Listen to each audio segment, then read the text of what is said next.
बिस्मिल्लाहिर्रहमानिर्रहीम। अस्सलाम वालेकुम। नई वीडियो में खुश आमदीद नाजरीन ग्रामी।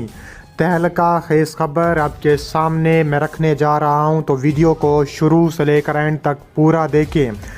नए साल के पहले ही दिन इजराइल का हमास के फ़ौजी ठिकानों पर शदीद हमला, हिज़्बुल्लाह के मिसाइल फायर, गज़ा पट्टी पर शदीद झड़पें सामने आ गईं।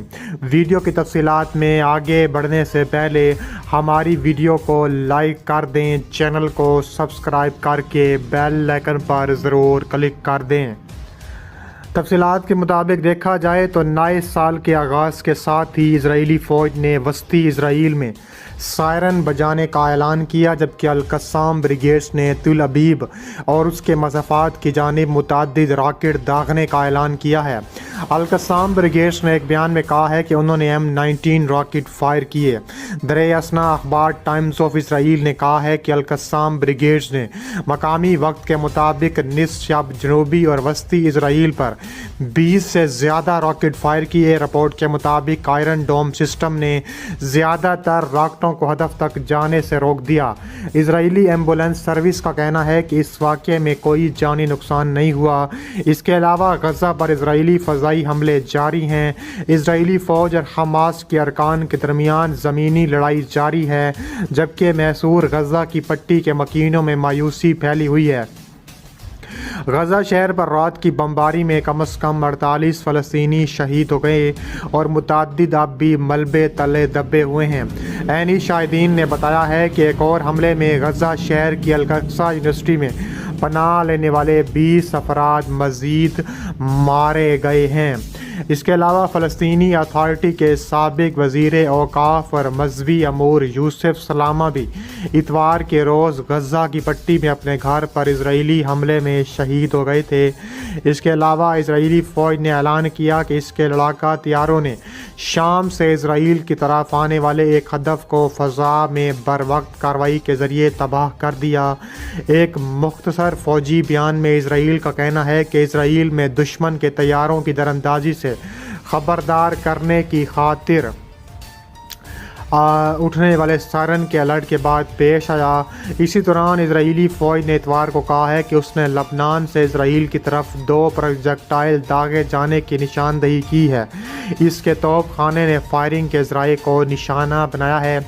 यह उस वक्त सामने आया है जब लबनान की कौमी खबर रसां एजेंसी ने इतला दी है कि मुल्क के जनूब में अल-जीब और हरफ के मसाफ़ात में वक्फे से इजरायली बमबारी के साथ ही नाकूरा में अक़वाम मुत्तहिदा की अबूरी फ़ोर्स के जनरल हेडक्वार्टर में सायरन बज रहे थे। एजेंसी ने कहा है कि एक इजरायली गोला बिनते जबेल शहर और दूसरा उक़बा मारून के इलाके में गिरा, ताहम बड़ा जानी नुकसान उठाना पड़ रहा है। इसके अलावा कहा जा रहा है कि गज़ा की पट्टी में मुसलसल तीसरे माह जंग जारी रहने के बाद जनूबी गज़ा के खान यूनस और रफ़ा के इलाकों पर इजरायली बमबारी फिर से शुरू हो गई, जिसके नतीजे में मुतअद्दिद अफराद शहीद और ज़ख्मी हुए हैं।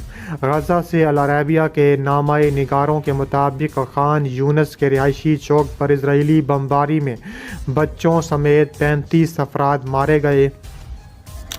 अल हदस के नामाए निगार ने इतला दी है कि इसराइली फ़ौज ने गज़ा में शहदुल अक्सा अस्पताल के आसपास के इलाके को निशाना बनाया है। फ़लस्तीनी मीडिया के मुताबिक एक और इजरायली फ़ौज ने गज़ा की पट्टी में अल ज़ैतून मोहल्ले और अल-अक्सा यूनिवर्सिटी को निशाना बनाया है, जिसके नतीजे में तकरीबन 70 अफराद शहीद हुए। इसके अलावा गज़ा शहर के जनूब में वाक़े अल-सबरा के मोहल्ले में इजरायली बमबारी के नतीजे में 6 फ़लस्तीनी शहीद, जबकि 40 से ज़ायद मलबे तले दब कर लापता हैं। गुज़िश्ता रोज़ फ़लस्तीनी खबर एजेंसी ने दावा किया है कि इजरायली तैयारों और तोपखाने की बमबारी में गज़ा पट्टी के वस्ती इलाके नसीरात और मगाजी कैंपों, वस्ती गज़ा की पट्टी के इलाके ज़वीदा और जनूबी गज़ा की पट्टी में रफ़ा पर घरों पर बमबारी में 25 से ज़ायद अफराद जाँ बहक और दर्जनों ज़ख्मी हो चुके हैं। दूसरी जानिब इजरायली फ़ौज ने ऐलान किया कि फ़ौज की 7 ब्रिगेडों में से एक छाता बरदार ब्रिगेड भी शामिल है और कहा जा रहा है کہ خان یونس میں جاری زمینی کارروائیوں میں شمولیت اختیار کر لی ہے۔ فوج نے ایک بیان میں کہا ہے کہ چھاتہ بردار دستوں نے شمالی غزہ کی پٹی میں 2 ماہ کی بڑی لڑائیوں کے بعد خان یونس کے علاقے میں اس ہفتے اپنا مشن شروع کیا۔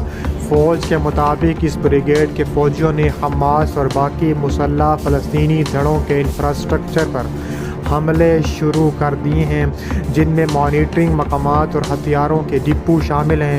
انہوں نے دعویٰ کیا کہ چھاتہ بردار دستوں نے غزہ کی پٹی میں لڑائی کے دوران متعدد عسکریت پسندوں کو ہلاک کیا۔ غزہ کی پٹی کے آس پاس کی بستیوں پر دوبارہ بمباری کی گئی۔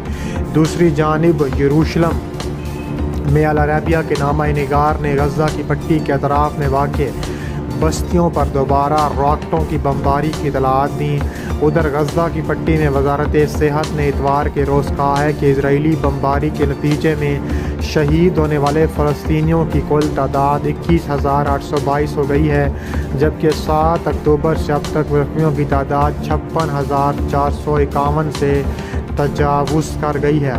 وزارت نے مزید کہا کہ گزشتہ 24 گھنٹوں کے دوران غزہ کی پٹی پر اسرائیلی بمباری کے نتیجے میں 150 فلسطینی شہید، 286 کے قریب زخمی ہو چکے ہیں۔ اس کے علاوہ ایران کے سپریم لیڈر خامنئی کا کہنا ہے کہ غزہ میں جو کچھ ہو رہا ہے وہ قاسم سلیمانی اور اسماعیل قانی کی کوششوں کا نتیجہ ہے۔ انہوں نے قاسم سلیمانی کے اہل خانہ سے ملاقات کرتے ہوئے کہا ہے کہ قاسم سلیمانی کا سب سے اہم کردار اور خدمات مزاحمتی محاذ کو زندہ کرنا ہے۔ ایرانی خبر رساں ایجنسی ایرنا کے مطابق علی خامنئی نے مزید کہا کہ غزہ میں تقریباً 3 ماہ سے جاری مزاحمتی محاذ کی موجودگی کی وجہ سے ہے۔ انہوں نے مزید کہا کہ قاسم سلیمانی نے مزید مزاحمتی محاذ کو بحال کرنے کی بھرپور کوشش کی۔ ایرانی رہنما نے قاسم سلیمانی کی ہلاکت کے بعد ایرانی پاسداران انقلاب کی قدس فوج کی کمان بھی سنبھالنے والے اسماعیل قانی کی بھی تعریف کی۔ یہ بیانات ایرانی پاسداران انقلاب کے ترجمان رمضان شریف کے اعلان کے بعد سامنے آئے، جس میں کہا گیا ہے کہ حماس کی جانب سے طوفان الاقصی اور پرورشن پاسداران انقلاب میں قدس فوج کے کمانڈر قاسم سلیمانی کے قتل کے جواب میں کیا گیا ہے، تاہم حماس نے اس کی تردید کی تھی۔ درِ اثنا ایرانی سپریم لیڈر اور کمانڈر کے حسین سلامی نے کہا ہے کہ حماس کی طرف سے گزشتہ 7 اکتوبر سے اب تک اسرائیل کے خلاف شروع کیے گئے طوفان الاقصی آپریشن مکمل طور پر فلسطینی تھا اور اس میں کوئی عمل دخل نہیں تھا۔ ایرانی بھرپور سپورٹ کرے گا، فلسطینیوں کو ہر طاقت کے ساتھ کھڑا ہوگا۔